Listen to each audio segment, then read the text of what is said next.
kelebihan as-salihin sekiranya menjadi pentadbir tuan-tuan dan puan-puan. As-salihin merupakan satu syarikat amanah yang mana kita akan menjaga amanah tanpa ada sebarang interest ataupun kepentingan dalam harta tuan-tuan dan puan-puan.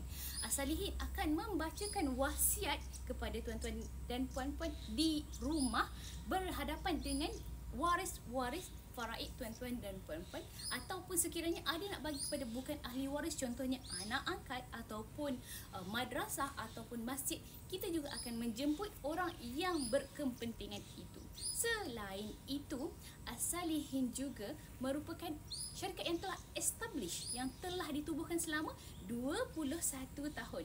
Bermakna kita telah lama di dalam industri harta pusaka ini. As-salihin juga telah dikenali oleh orang ramai seperti di JKPTG, di Mahkamah Tinggi, di Mahkamah Syariah, di Amanah Raya. InsyaAllah segala urusan akan berjalan dengan lancar, insyaAllah smooth, sebab kita punya documentation adalah dokumen yang telah diluluskan oleh panel-panel syariah serta pegawai undang-undang yang berkaliber. Kita tidak buat dokumen sebarangan, kita tidak buat dokumen yang simple sahaja. Kita buat mengikut undang-undang syariah dan undang-undang sivil. Di samping itu, as-salihin tidak dikenakan wan pentadbiran.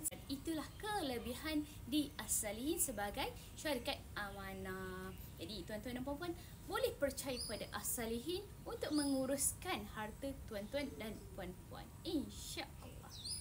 Jemputlah datang ke Teratak Sofia di Teluk Panglima Garang. InsyaAllah ia membawa satu kenangan kepada tuan-tuan dan puan-puan yang manis sahaja.